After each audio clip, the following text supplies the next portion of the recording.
We finally got the conclusion to PXG versus Bayern Munich. And you know what's crazy, man? It's crazy. You know what? I appreciate the game. It's been good. I know it's been long. It's been a whole year, man. It's been a whole year. But it has been a good ride, y'all. It has been a lot of anticipation and a lot of things that we got to see. Obviously, we see that our boys, number one, Isagi Uichi.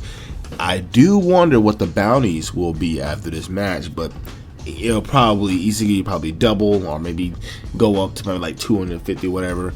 But the thing about it, if you really look at this game, guys, the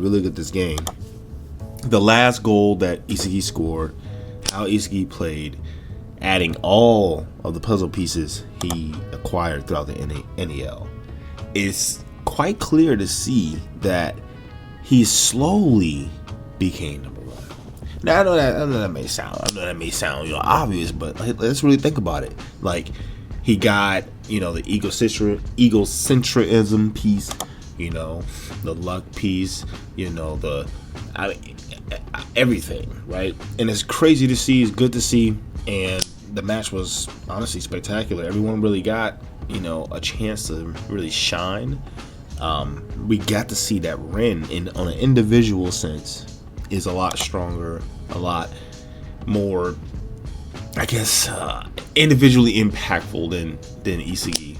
But Isagi is almost like Jack Hanma in the way of doing anything to win, like willing to throw away his pride, throw away his ego for a win. But Ren is more of like a Yujiro Hanma, where even if it's more, he can dominate and kind of like overpower his enemies. It's a certain thing he does it in style. He has to do it in a certain way. He can't win at all costs. But that's what Isagi, that's the edge that Isagi has over Ren, is that he is willing to win at all costs, right? He doesn't care about how it looks. He doesn't care if he has to throw away his pride and everything. He's willing to get that win.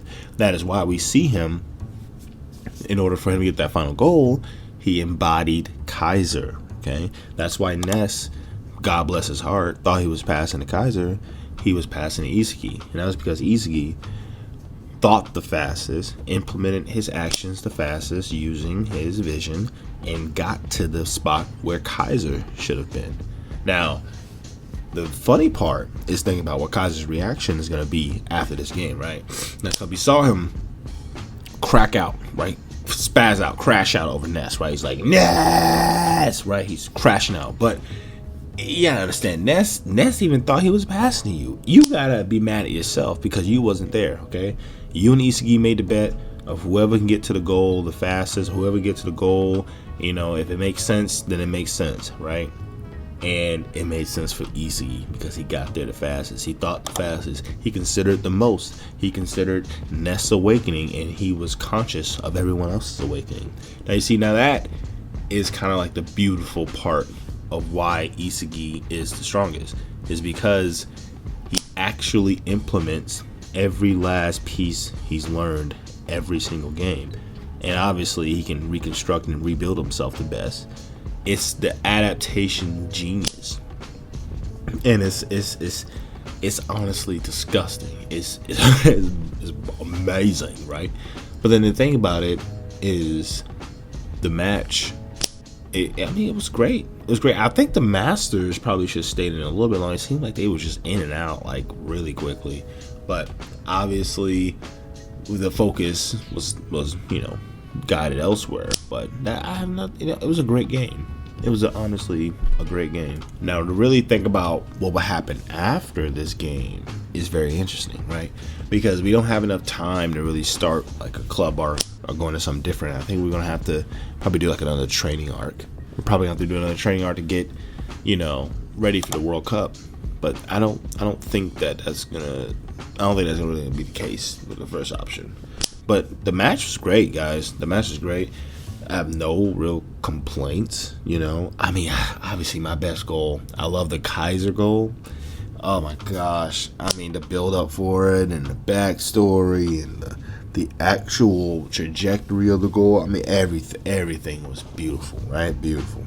And I wonder if, from an individual standpoint, if Kaiser is still better than Isagi. Right, like even on like a decision making standpoint, right? Like, oh, like wow, like it's astonishing how far Isagi's coming. And even see now that Isagi has this effect of, you know, infecting his teammates and even his opponents, and making them better, making them evolve, making them awaken. Right, like if you don't change when you're facing Isagi, then you're just dead in the water. You're just useless. And there's nothing really wrong with that, man. That's natural selection. That's the blue lock mentality. It emphasizes and encourages natural selection, baby. I'll tell you that. But honest to God, the match was great. I know it seemed long, waiting chapter to chapter, but going back on a reread, I'm sure it's going to be a different read. It's going to be a different read, you know, going through it. It won't seem as long, but honestly, I got really no complaints about it. But let me know in the comments what you think about the game, guys. Peace. N.E.L.